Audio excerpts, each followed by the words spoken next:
Salam, xoş gördük hər birinizi. Növbəti podkastla qarşınızdayıq.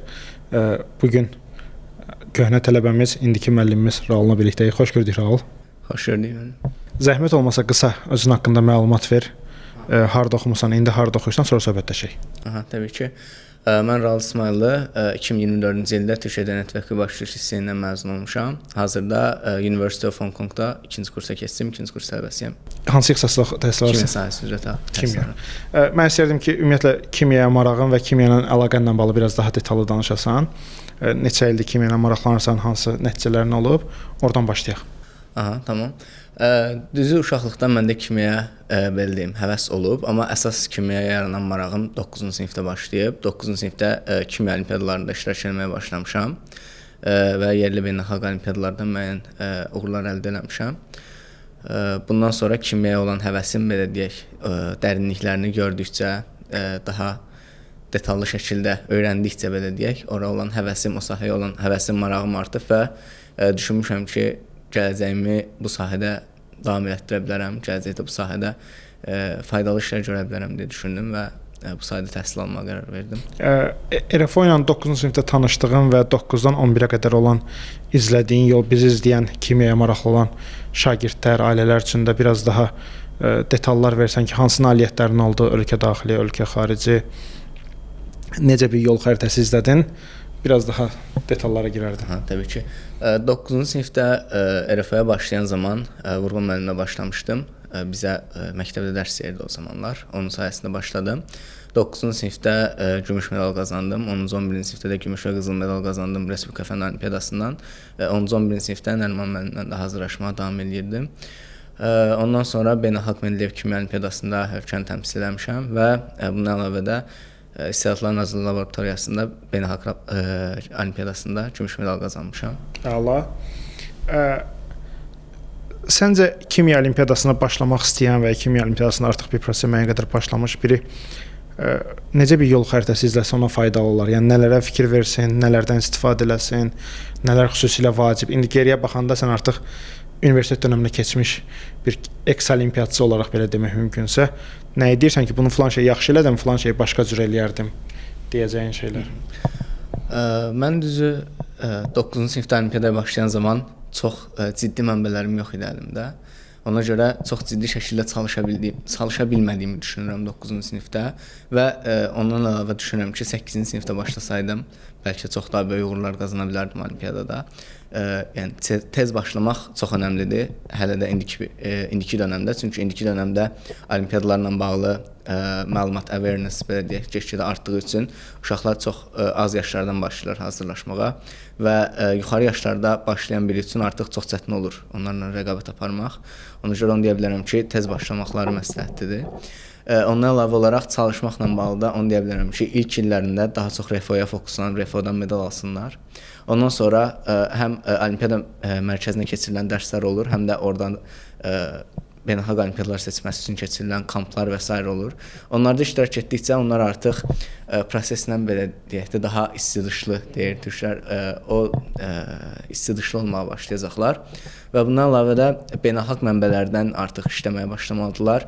Müəyyən ölkələrin təzə başlayanlar üçün İngiltərə və Amerikanın olimpiadaları ola bilər, biraz daha advanced leveldaşlar üçün Hindistanın, Rusiyanın, Ukraynanın bu cür olimpiadalar və təbii ki, Beynəlxalq Kimya Olimpiadası və Beynəlxalq Milli Kimya Olimpiadasının suallarını işləmək onlar üçün çox faydalı olacaq. Həm beynəlxalq düzəyə çıxmaqlarına kömək eləyəcək, yeni tipdə suallarla tanış olacaqlar və bununla birlikdə teoriya oxumağı da məncə buraxmamalıdırlar. Çünki mən özüm peşman olduğum şeylərdən biri odur ki, mən 10-cu sinifdən sonra ciddi şəkildə teoriya oxumamışam. Sadəcə məsələlər üzərindən özümü inkişaf etdirmişəm. Amma indi görürəm ki, teoriya oxusaydım özümə baxıram ki, daha faydalı olardı suallarda. Orada sualların bir qismi eksperimental, bir qismi teorik olur. Teorikdir, bəli. Okey. İstəyərdim ki, artıq 9-cu sinifdə olimpiadalara başladın. Yəqin ki, SAT, TOEFL, bu yola nə vaxt başladın? SAT-yə 10-cu sinifdə başladım, TOEFL-a da 10-cu sinifdə başladım. SAT-yə Ruf Akademiya ilə gedirdim. TOEFL mən başladığım dövrlərdə Rufda yox idi təəssüf ki, amma TOEFL-a getdim ki, həm də Türk universitetlərinin müraciət zamanı TOEFL balından istifadə edə bilim. SAT-dən 1480 bal topladım. Neçənci cəhdində yığdın? Mən əslində 3 dəfə girmişəm SAT-yə, 2 dəfə 1480 toplamışam. Yəni ikinci və üçüncü cəhdimdə eyni bal topladığım üçün ikinci cəhdimdə deyə bilərik. Okay. TOEFL-dan neçə bal topladın? TOEFL-dan da 101 bal toplamışam. Məsələn, SAT ilə bağlı SAT-yə hazırlaşan 10-cu 11-ci siniflərə hansı məsləhətlərin və ya hansı fikirlərin olar ki, mütləq fikir versinlər deyəcəyin? Yəni mən sən o vaxt baxanda deyirdin ki, bunu mütləq eləmək lazımdır və ya düz eləmək lazımdır. Mən düşünürəm ki, SAT sistemində ümumiyyətcə məhz də bizim Azərbaycanlı uşaqlar əksərən çox ciddi çətinliklər çəkmirlər. Çünki Amerikadakı riyaziyyat səviyyəsi bizim orta məktəb riyaziyyatından biraz daha zəif olduğunu düşünürəm. Ona görə də riyaziyyatda adətən uşaqlar çox ciddi çətinliklər çəkmirlər. Sadəcə olaraq riyaziyyatın ingiliscə olması bəzən müəyyən bariyerlər yarada bilir uşaqlara sualları anlamaqda. Yəni ona görə o da ingilis dilini inkişaf elətdirməkdən keçir. Yəni kiçik yaşlarından ingilis dilini inkişaf elətdirmiş uşaqlar adətən SAT-də çox çətinlik çəkmirlər. Amma 10-cu 11-ci sinifdə artıq SAT yolunda olan uşaqlar üçün onu deyə bilərəm ki, ümumiyyətcə reading, daha doğrusu verbal hissəsi 2 sectiondan ibarətdir. Biz reading və writing. Writing hissəsi sadəcə olaraq qrammatik şeyləri əzbərləməkdən ibarətdir, qrammatik qaydaları əzbərləməkdən ibarətdir. Amma reading hissəsində artıq çox practice tələb eləyir. Çünki sualları oxumaq və anlamaq və ona uyğun cavablar seçmək tələb olunur. Və düşünürəm ki, müəyyən bir etap var ki, bilməm, insan onu özündə artıq hiss eləyir ki, o etapda artıq aydınlanma gəlir. Bəli, mən artıq sualları oxuyanda anlayıram və mühakimə yürüdüb cavabları sürətli şəkildə tapa bilirəm. Yəni practice-dən keçirdə belə deyək, bütün hamısı. Başa düşdüm. 11-ci sinifdə artıq sən universitet müraciətinə başladın. Listin hansı ölkələrdən və hansı universitetlərdən ibarət idi? Və təxminən nəyə əsasən qərar vermişdin ki, məhz bu universitetlər olsun, belə deyək? Listimdə Amerikadan var idi, Asiyadan da, Koreyadan və Sinqapurdan və Çindən təbii ki, Hong Kong Universiteti var idi. Listimi hazırlayan zaman Amerikada belə deyək də, belə bir şansımı sınamaq istədim. Çünki Amerikaya bildiyiniz kimi də hamımız bütün belə deyək də 10-11-ci sinif tələbələri istəyir ki, orada təhsilini davam elətdirsin. Və oradakı top 10-luqda yerləşən universitetlərin bir çoxuna apply eləmişdim. Bir çoxuna dediyim 8-9 universitetə apply eləmişdim. Ondan əlavə Koreyada KST Universitetinə, Sinqapurda NUS-ə və Hong Kong Universitetinə, Çində də Hong Kong Universitetinə apply eləmişdim. Və bir də özümü belə deyək də garantiya almaq üçün Türkiyədən bir neçə universitetə apply eləmişdim. Bəs nəticələr necə oldu? Hansı universitetlər müsbət geri döndü? Nəticələr Türkiyə universitetlərinin hamısından müsbət cavab aldım və Hong Kong Türkiyə universitetləri hansıları idi orada? Orada ODTÜ, Koç, Bilkənt, Hacettepe, bir də YTV burslarından. YTV burslarından Boğaziçi'də almışdım. Və Hong Kong. Bəli, Hong Kong universiteti. Və Hong Konga getməyə qərar verdin. Xüsusi bir səbəb var idi Hong Konga getməyə? Xüsusi bir səbəbi mən 11-ci sinifdə oxuyan zaman Çində olmuşdum. Beynəlxalq Olimpiada üçün tam Hong Kongun yanındakı şəhər idi, Shenzhendə və orada olan zaman Hong Kongla bağlı belə deyək də bir məlumat falan almışdım və ondan sonra zaten Olimpiadadan sonra müraciət etdim Hong Kong Universitetinə və qəbul gəlində təbii ki, çox sevindim və orada belə deyim də Azərbaycanlı tələbələrin olmaması məni biraz ora getməyə əsas təşviq elədi ki, orada Azərbaycanlıların oxuya biləcəyi yeni bir top universitet üçün yeni bir yol açaq, belə deyim. Onun üçün Hong Kong Universiteti mənə daha cazib gəldi, belə deyək. Burada mənim maraqlıdır ki, sən həm də Hong Kongun daxili imtahanı falan var, yoxsa birbaşa SAT TOEFL-la qəbul vermişdin sən? Daxili imtahanı belə var ki, hər bir tələbə özlərindən məxsus bir imtahanları var. Hər bir tələbə o imtahanı verir, yəni beynəlxalq tələbələrdən söhbət gedir. Kiçik bir intervyu tipli 20-25 dəqiqəlik bir imtahandır. O imtahandan sonra sizi qəbul, reject və yaxud da intervyu verirlər sizə. Başa düşdüm. Burada növbəti etap Hong Konga mən keçməmiş, istəyərdim sən dövlət proqramı təcrübəndən danışasan ki, dövlət proqramı müsahibəsi necə keçdi, nə tip suallar oldu, nə tip gedişat oldu, növbəti illərdə müraciət edəcən şagirdlər üçün fikirlər olsun. Dövlət proqramına müraciət edən zaman intervyusunda onu xatırlayıram ki, biraz həyəcanlıydım.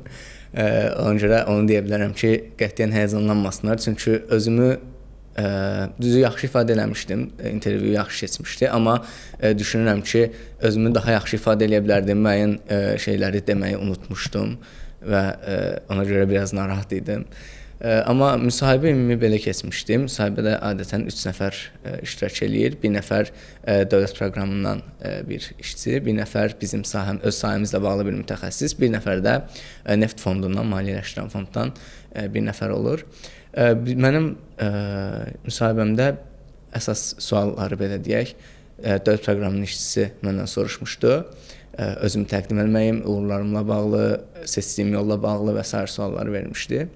Və öz sahəmlə bağlı mütəxəssisin suallarını da məncə yaxşı cavablandırmışdım. Onu deyə bilərəm ki, sahəmizlə bağlı sualları ingiliscə verirlər. Yəni ona görə ona hazırlıqlı getməklərini tövsiyə edirəm. Və neft fondundan olan iştirakçı da belə deyək, müsahibəyə götürən şəxs də məndən əlavə bir neçə sual soruşmuşdu. Yəni belə seçdiyim universitetlə bağlı bir-iki sual soruşmuşdu.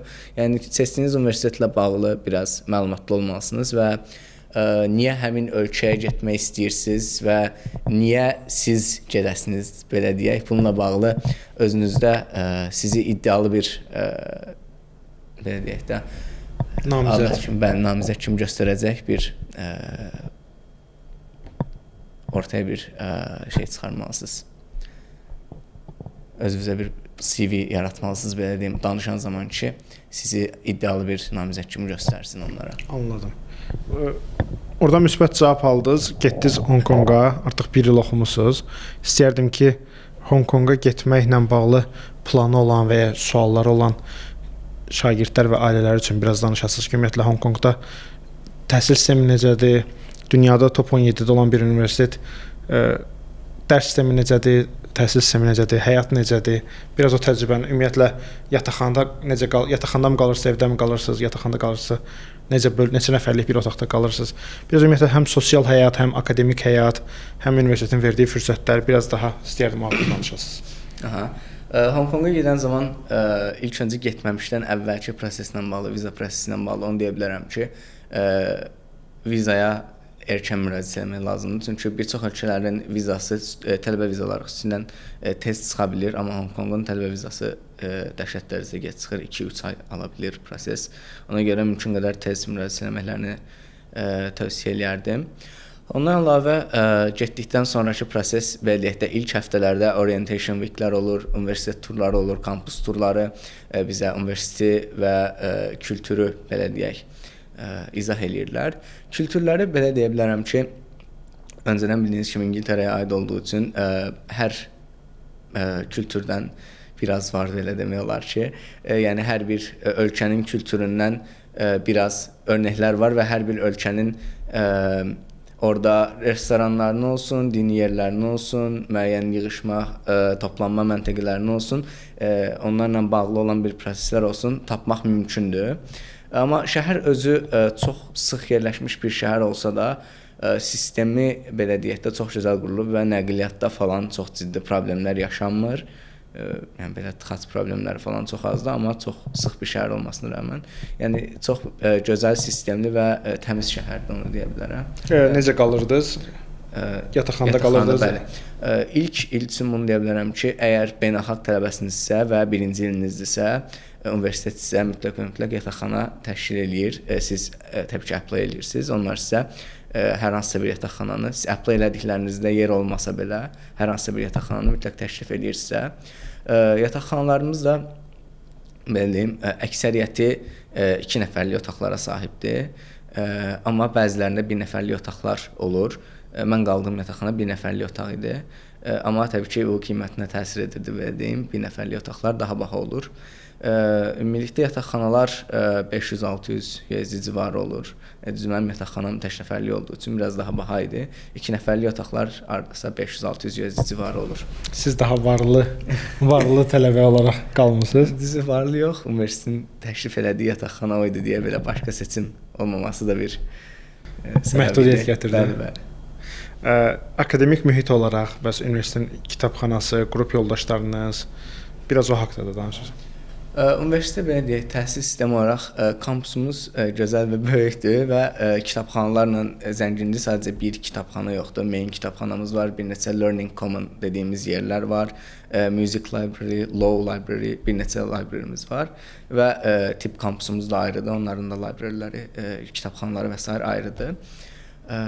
Ona görə oxumaq mühiti ilə bağlı oxumağa təşviq edən bir mühitdir deyə bilərəm və çox kompetitiv, yəni rəqabətçil bir mühitdir. Çünki dərslərdən qiymət almaq üçün siz hansısa balı toplamağınıza ehtiyac yoxdur da. Siz gərək sinifdə top bir faizə girəsiniz. Yəni məsələn deyək ki, sinifdə ilk 10% və yaxud da 15% uşaq sadəcə A minus və yaxud da A plus alır. Bal fərqi olmadan. Xeyr, bal fərqi yoxdur. Yəni məsələn, bu da deməkdir ki, siz 80-85 balla B, C ala bilərsiniz, amma məsələn dərs çox çətindir və sinif səviyyəsi zəifdirsə, 50-60 balla A, B ala bilərsiniz. Yəni ona görə biraz rəqabətçil mühitdir. Ona görə çalışırsınız ki, qiymətləriniz hamıdan yüksək olsun, ballarınız hamıdan yüksək olsun. Ona görə oxumağa təşviq edən və oxumağa məcbur olduğunuz belə deyək bir mühitdir. Ona görə yəni biraz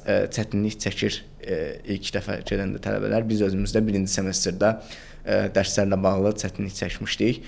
Yəni öz ixtisasımızla bağlı olan dərslərdə də çətinlik çəkdiyimiz olurdu. Çünki bu dediyim yenə rəqabət məsələsinə görə yüksək qiymət almaq problem idi və A, B-dən aşağı qiymət aldığımız zaman GPA-miz dəhşətli dərəcədə düşür. Ona görə çalışmalıyıq ki, yüksək qiymət alaq ki, GPA-mizi yuxarı saxlayaq.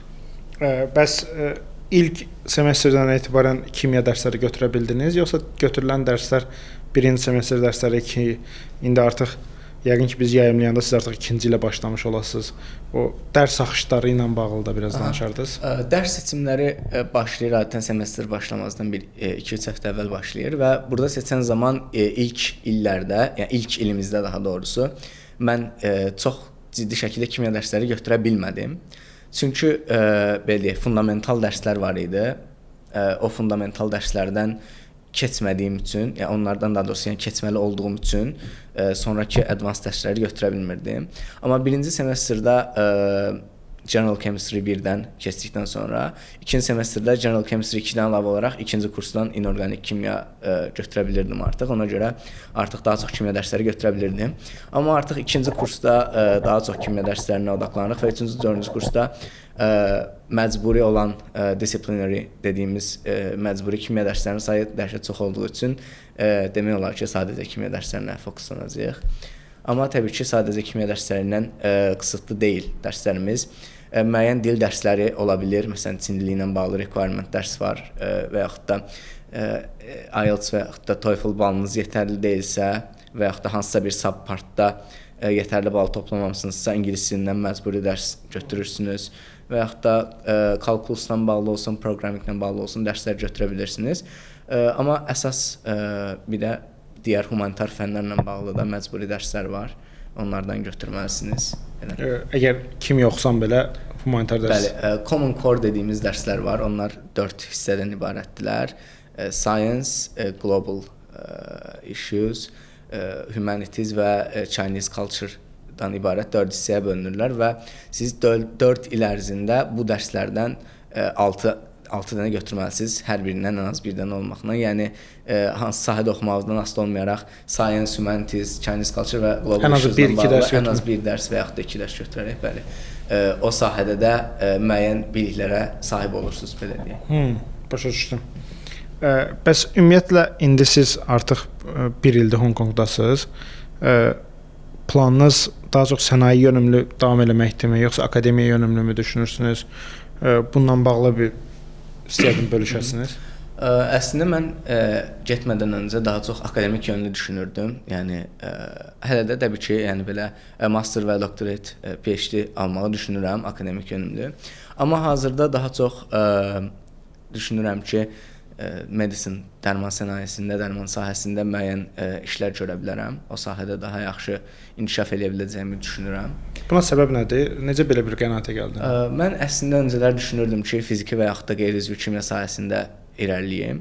Amma bu il fiziki və qeyri-üzvü kimya dərsləri götürdüm və gördüm ki, belə deyim də, bu okey, yaxşıdır, amma mənim tam istədiyim kimi deyil də şey. Mən orqanik kimyaya yönəlsəm, orqanik kimyada daha yaxşı işlər görə bilərəm deyə düşündüm. Orqanik kimya daha çox opportunity var belə deyək, daha çox imkanlar sunur bizə, daha geniş bir sahə olduğu üçün və orqanik kimyada əsas yönələ biləcəyimiz sahələr neft, qaz və dərmandır.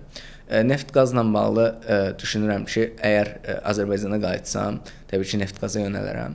Amma düşünürəm ki, yaşadığım ölkədən asılı olaraq tibbə yönəlməyim daha məsləhətli olar. Çünki neft resursları da belə deyək də limitli bir şeydir, amma tibb sahəsi getdikcə genişləyən və hər zaman deməli tələbat olan bir sahədir də. Ona görə dərman sahəsində məncə yaxşı irəliləyə bilərəm və yaxşı işlər görə bilərəm deyə düşündüm. Anladım. Bunun paralelində mən bildiyim qədərilə sən həm indi artıq olimpiada ilə bağlı dərslər keçməkdəsən, həm də Rufda AP dərsləri, AP kimya keçirsən. Mən istərdim ki, AP kimyanın formatı, əhəmiyyəti haqqında biraz danışasan ki, hansı tip şagirdlərə bunu götürmək faydalı olar, hansılarında şərt kimi olur ki, biraz ümumiyyətlə AP kimya lazımdır və ya necə lazımdır. Çünki bu biraz olimpiada trekindən fərqli trekdir. Sənin biraz o haqqda da söhbət edək. AP kimya belə deyə bilərəm ki, mənim belə peşman, regret elədiyim şeylərdən biridir ki, AP imtahanları ilə bağlı mən 10-cu sinifdə oxuyan zaman məlumatım olmuyor və AP imtahanlarına girməmişəm. AP imtahanlarına girmədiyim üçün də Avropada heç bir universitetə müraciət edə bilməmişdim.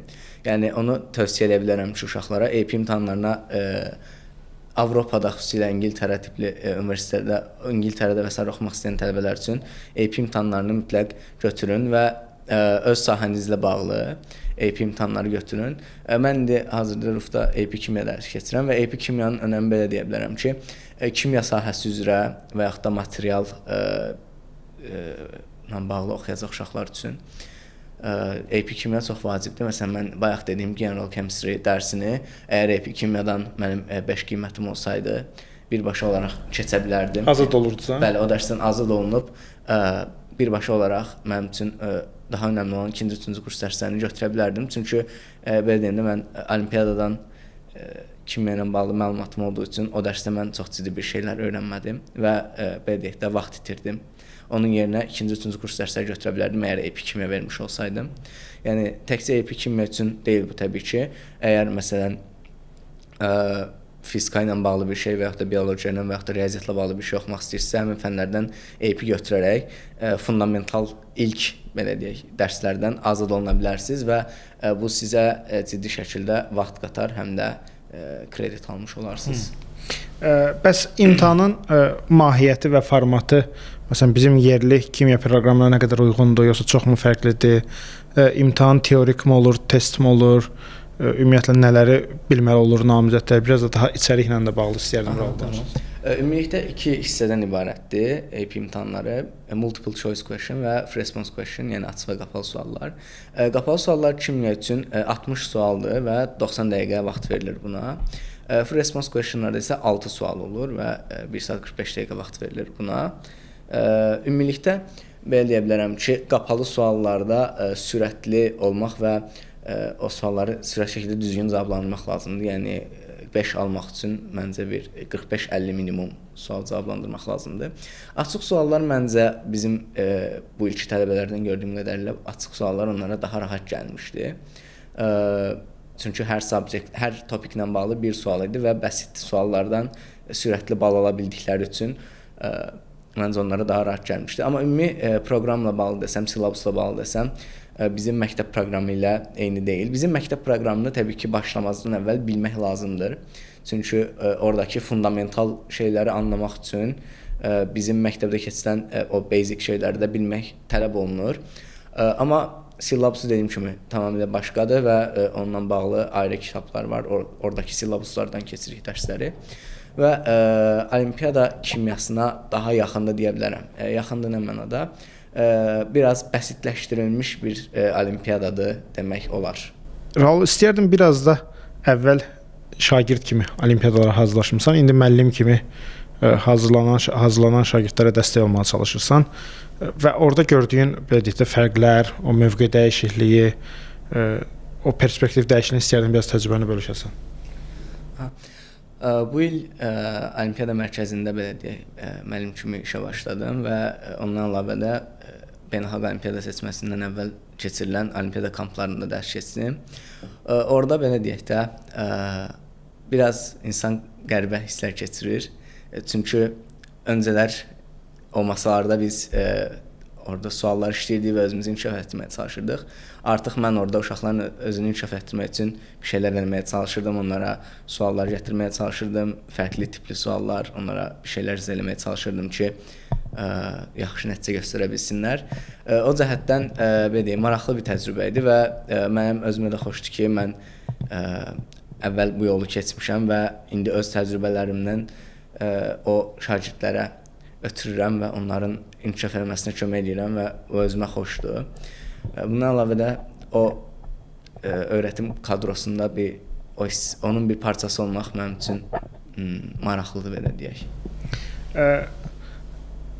Mənə elə gəlir ki, ildən ilə məsələn sizin ilk dövrdə ta ki 9-da başlayıb gümüş aldığınız dövrdən 2025-də və önümüzdəki illərdə rəqabət getdikcə çətinləşir. İstəyirdim biraz onun haqqında danışasınız ki, rəqabət məsələn niyə çətinləşir? O fərqindəliyin artması, sonra universitetlərə qəbulun medalla mümkün olması və uşaqlardan gözlənilən performans əvvəlki illərə nisbətdə artan tendensiya ilə gedir. Biraz o haqqında danışardıq. Belə deyim, biz başlayan zaman kimya olimpiadalarına çox maraq yox idi. Biz başladığımız dönəmlərdə ümumiyyətlə olimpiadalara maraq dəhşət çox deyildi. Sadəcə olaraq riyaziyyat olimpiadasına hazırlaşan uşaqlar var idi. Amma biz başladığımız dönəmdə kimya olimpiadalarına maraq yarandı belə deyək. Bizdən sonraki il, biz 10-cu sinifdə oxuduğumuz il kimya olimpiadalarına birdən-birə maraq artmağa başladı və daha çox uşaq özünü sınamağa başladı. Təkcə kimya olimpiadalarında yox, bütün olimpiadalarda. Və bu da rəqabətin sürətli dərəcədə artmasına səbəb oldu. Və indi məsələn mən uşaqları görürəm ki, bizim artıq 10-cu, 11-ci sinifdə tanış olduğumuz müəyyən mövzular olsun, müəyyən veb saytlar olsun, müəyyən mənbələrdə, yəni sual işləmək üçün, özünüzü inkişaf etdirmək üçün tanış olduğumuz mənbələr olsun. Uşaqlar artıq onları 8-ci, 9-cu sinifdə tanışdılar artıq o cür sual tipləri ilə olsun, o cür mənbələrlə, mövzularla və bu da o deməkdir ki, yeni uşaqlar artıq daha çox çalışmalıdır ki, özlərini o səviyyəyə çatdıra bilsinlər və bu cür səviyyənin artması həm rəqabətin artmasına səbəb olur, həm də olimpiada suallarının get-gedə çətinləşməsinə səbəb olur. Bu da uşaqların daha çox hazırlaşmaya məcbur olmasına nəticələnir. Bu da əslində yaxşı bir şeydir məncə. Çünki bu cür olduqda uşaqlar daha savadlı olurlar, belə deyək. Öz sahələri ilə bağlı daha məlumatlı olurlar, daha çox şey bilirlər və beynəlxalq olimpiadalarda da ölkəmizi daha yaxşı təmsil edə bilirlər. Əla. Raul, mənə maraqlıdır ki, indi məsələn bizi izləyən daha kiçik yaşlı 6-da, 7-də, 8-də oxuyan şərt deyil ki, kimyaya marağı olsun, amma ola bilər ki, həm də kimyaya marağı var.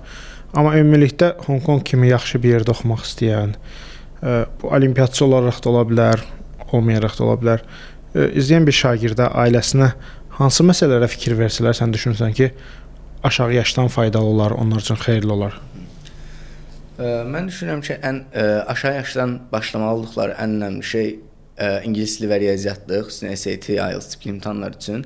Çünki top bir universitetə qəbul olmaq üçün hazırda da yüksək bir rəqabət olduğu dönəmdə SAT, IELTS balınız çox yüksək olmalıdır və bunun üçün ingilis dili bazanız kiçik yaşlardan çox yaxşı olmalıdır. İngilis dili və riyaziyyat bazanız ki, SAT hazırlaşan müddətdə çox çətinlik çəkməsiniz və qısa müddətdə yüksək bal toplaya biləsiniz.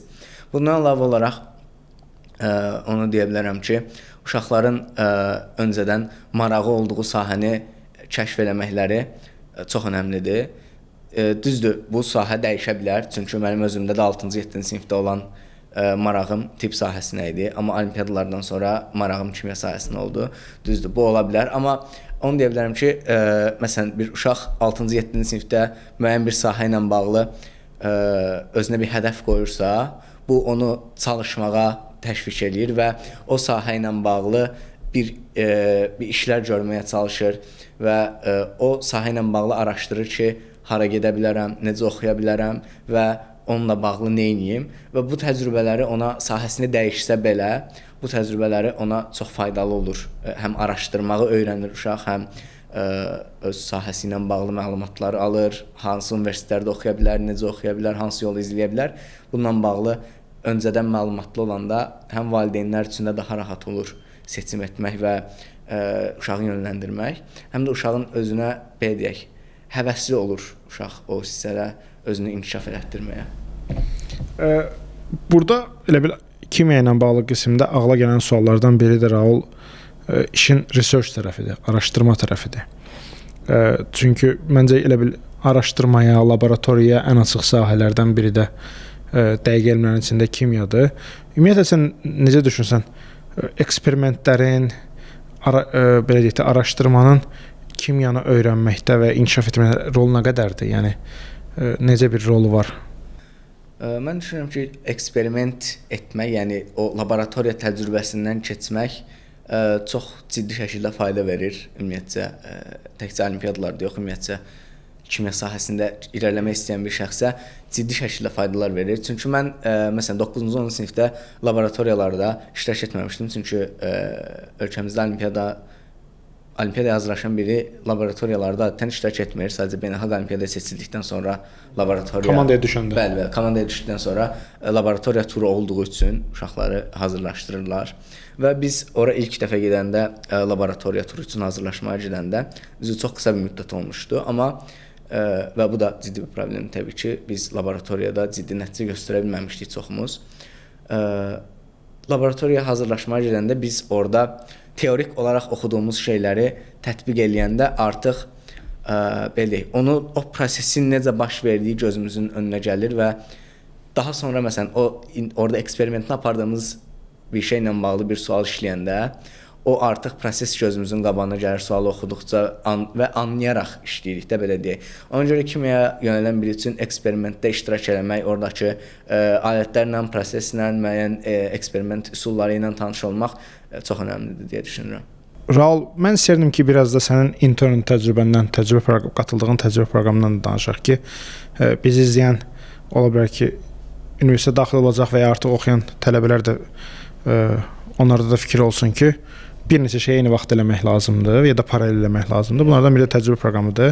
Sən öz təcrübəndən danışanda ki, hansı şirkətdə oldun, hansı pozisiyada oldun, nə tip işlər gördün və sənə necə bir faydası oldu, belə deyək? Ümumiyyətcə bu sahəyə hansısa xarici universitetdə oxumaq istəyən tələbələr üçün belə deyim, təcrübədə iştirak etmək və yaxud da hansısa bir könüllülük proqramında iştirak etmək çox önəmlidir. Xüsusilə Amerika universitetləri, Asiyada təbii ki, bütün universitetlər bunlara xüsusi diqqət yetirirlər ki, siz öz sahənizlə bağlı sadəcə SAT balı toplayıb oturmamısınız. Öz sahənizə həvəsiniz var və siz bu sahə ilə bağlı hər hansısa bir çalışma eləmisiniz və bu sahə ilə bağlı bir iş görmüsünüz.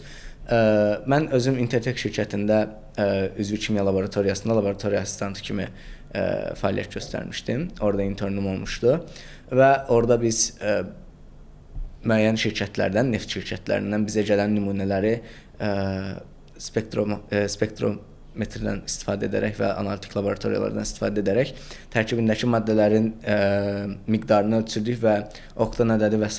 olsun onların hesablanmasında istifadə edirdik əldə etdiyimiz dataları və bəzən məsələn içərisində qarışıqlar olan neft nümunələri gəlirdi. Biz içərisindəki qarışıqları orada təyin etməyə çalışırdıq. Necə oradan ayıra bilərik, bu qarışıqları necə təmizləyə bilərik və yaxud da qaz nümunələri gəlirdi. Onların tərkibinin neçə faiz istifadə oluna biləcəyini, neçə faiz yararlı olduğunu və s. Bu cür şeylərlə bağlı araşdırmalar apardıq və orada mən laboratoriya assistantı kimi bu proseslərə kömək edirdim. Təşəkkür edirəm Raul. Düşünürəm ki, bizi izləyən tələbələr və ailələr üçün həm kimya olimpiyadası, həm də Asiyanın və dünyanın ən yaxşı universitetlərindən biri olan Hong Kongla bağlı qəbul olmaq üçün və ilk il təcrübənlə bağlı yaxşı bir fikir oldu. Sənə növbəti illərdə bol uğurlar arzulayıram. Ümid edirəm ki, növbəti illərdə artıq daha dərin Hong Kong təcrübəndən və həmçinin artıq orada eləyəcəyin araşdırmalar, edəcəyin təcrübə proqramlarına bağlı təcrübələrini alırıq. Bol uğurlar. Çox sağ olun. Mən təşəkkür edirəm bu podkastı mənə dəvət etdiyiniz üçün və ümid edirəm ki, izləyənlər üçün də maraqlı və öyrədici bir podkast oldu. Çox sağ olun. Təşəkkürlər.